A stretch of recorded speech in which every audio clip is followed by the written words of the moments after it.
This video is sponsored by Cool Stuff Inc. If you're looking for cards in the US, look no further as you can use the promo code MTGMUDSTA to get you 5% off anything on the site. Or if you're in Canada like me, you can use the same promo code at Multizone to get 10% off your orders of singles. If cards aren't what you're looking for, Original Magic Art has playmats, tokens, and sweet art that you can use that same promo code to help you get 5% off your order there. If you're looking to bling out your cards, using Alter Sleeves is a great way to do so, and you can click the affiliate link in my About section to help out the channel as you make an order. And if you just want to help out the channel, you can always consider becoming a patron for as little as $1 a month and join the generic Goblin Gang. Hey gang, and welcome back. Today's game finds us back at Red Dragon in Ottawa, and we've got some new friends joining us. Kilby is back playing his Chatterfang deck, and he keeps a Forest, Elves of Deep Shadow, Verdant Command, Elvish Mystic, Squirrel Nest, Ravenous Squirrel, and Exotic Orchard. Scott's a brand new face to the channel, bringing Rograkh and Keleth. He keeps a Plains, a Mountain, Boros Garrison, Sword of the Anime, Sparring Regime, Maul of the Skyclaves, and a Tyrite Sanctum. Nathan is also new, playing his Esior and Ardenn deck, keeping Sword of Feast and Famine, Armored Sky Hunter, Smothering Tithe, Plains, Island, Mystic Gate, and Temple of Enlightenment. I am also playing my new budget Ardenn and Armix deck, keeping Scoured Barrens, Swiftfoot Boots, Noxious Gearhulk, Divine Reckoning, Ancient Den, Sun Titan, and Arcane Signet. I win the die roll and start us off. I play Scoured Barrens, which comes in tapped and gains me 1. Nathan plays a Temple of Enlightenment, scrying 1. Scott plays a Plains and casts one of his commanders, Rograkh, son of Rograkh. He then passes to Kilby. Kilby plays a Forest and pays 1 for an Elvish Mystic. I drop an Ancient Den and cast Arcane Signet.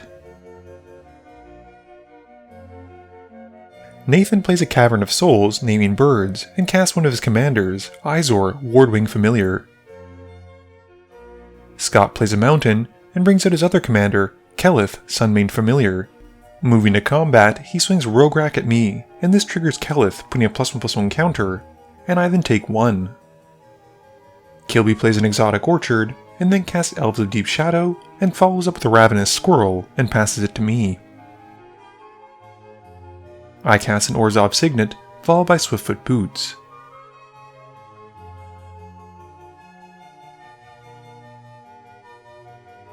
I then play an Orzhov Basilica, which comes into play tapped for my land for turn, and bounce the Ancient Den to hand, and pass to Nathan. Nathan plays a Mystic Gate, and casts his other commander, Ardenn, Intrepid Archaeologist, and passes. Scott plays a Tyrite Sanctum, and then taps out for Sparring Regime. He moves to combat, swinging Rograkh at me and Keleth at Kilby, adding a +1/+1 counter to each of his commanders, and gets a trigger from the Sparring Regime, adding another counter to Keleth, and Kilby and I then take the hits. Kilby plays a Terramorphic Expanse, and finds a Swamp. He then casts his commander, Chatterfang, and goes at Scott for 2, passing to me. I replay my Ancient Den, and then tap out for a Noxious Gearhulk. The Gearhulk enters and takes out Keleth, gaining me 3 life, and I pass to Nathan. Nathan plays an Island, and then pays 3 for Sword of Feast and Famine. He moves to combat, and gets to equip the sword using Ardenn's ability to Esior, and he then swings the bird at me for 3. With his commander connecting with the sword, Nathan gets to untap his lands, and I have to discard a card. Nathan then plays a Smothering Tithe, and passes turn. Scott untaps and draws, not paying the 2. He casts a Maul of the Skyclaves, which comes in and equips itself to Rograkh. He then plays a Boros Garrison and bounces the Sanctum to hand, and then once more goes at me. This time I take 5, and he then passes to Kilby. Kilby untaps and pays 4 for Beast Whisperer. He then casts a Glimmer Baron, drawing a card as he casts it, and then plays a Swamp for turn. He swings all out at Scott and passes to me. I untap and draw and don't pay for the Tithe. In my main phase, I cast a Haunted Cloak and follow up by casting my copy of Ardenn as well. I then move to combat, and I get my Ardenn trigger, using it to put the boots and the cloak onto my commander. Nathan untaps and plays a land. Nathan then casts a Warden of Evos Isles in his main phase, which once it enters, reduces the cost of all of his flying creatures by 1 colorless. He then plays an Ornithopter of Paradise, and swings Esior at Kilby, untapping his lands once he connects, and forcing Kilby to discard. He then casts an Armored Skyhunter, and passes to Scott. Scott plays a Mountain for turn, and moves to combat swinging Rograkh at Kilby this time, and Kilby just takes the hit for 6. In his second main phase, he puts to stack Urza's Ruinous Blast, exiling all non-legendary, non-land permanents, and with nothing else, he passes to Kilby. Kilby untaps, and swings at Scott for 3 with his commander, and passes. For my turn, I cast a Heliod's Pilgrim, and as it comes in, go and search for an Aura card. I reveal a Parasitic Impetus, putting it to hand, and passing to Nathan. Nathan moves to combat, and goes at Scott for 1. In his second main phase, Nathan then casts a Tine Shriek to get that Infect train rolling, and passes to Scott. Scott pays 4, and casts Showdown of the Scalds, exiling a Mountain, a Chroma's Will, Smothering Tithe, and a Pathway. He plays the Mountain, and then casts Sword of the Anime, passing to Kilby. Kilby untaps, casts Rampant Growth, goes to find a forest, and passes to me. I untap, but can't find a land. I cast the Parasitic Impetus onto Rograkh, and pass to Nathan.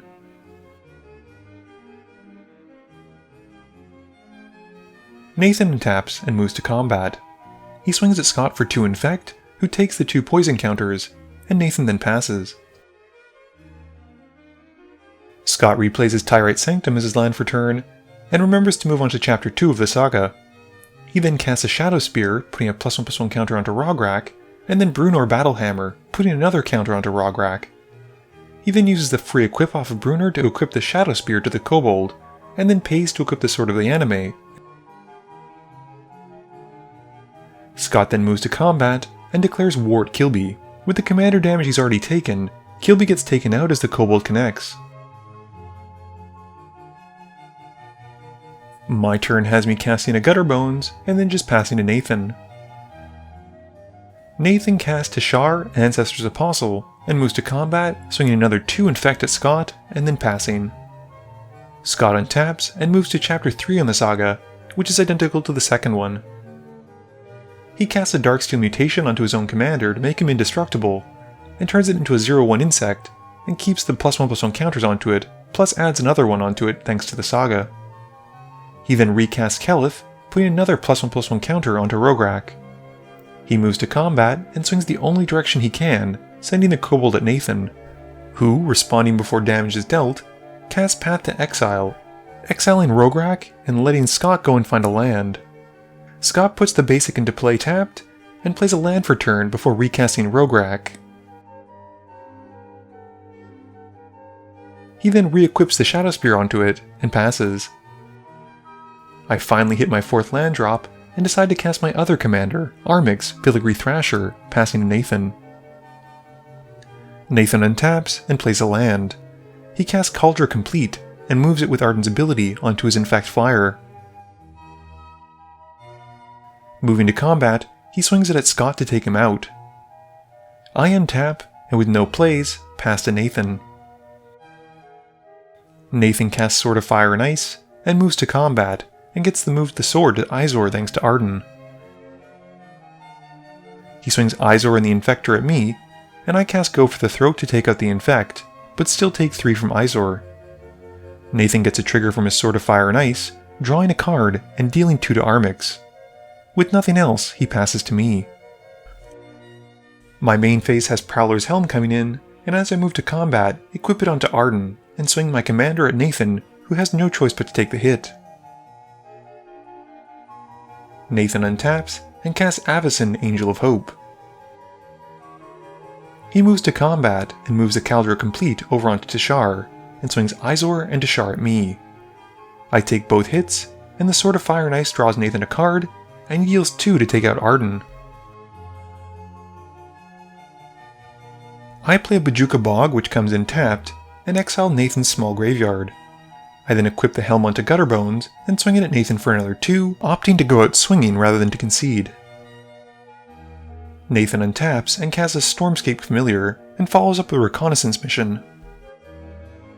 Moving to combat, he moves Cauldron Complete to the Stormscape to give it haste, and swings the flyers at me.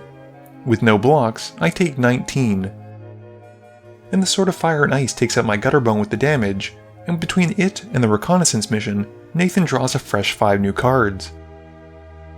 I draw, and realize I have no outs at this point, so I scoop it up to Nathan and admit defeat. Game review time. So that Rograkh and Keleth deck was pretty sweet.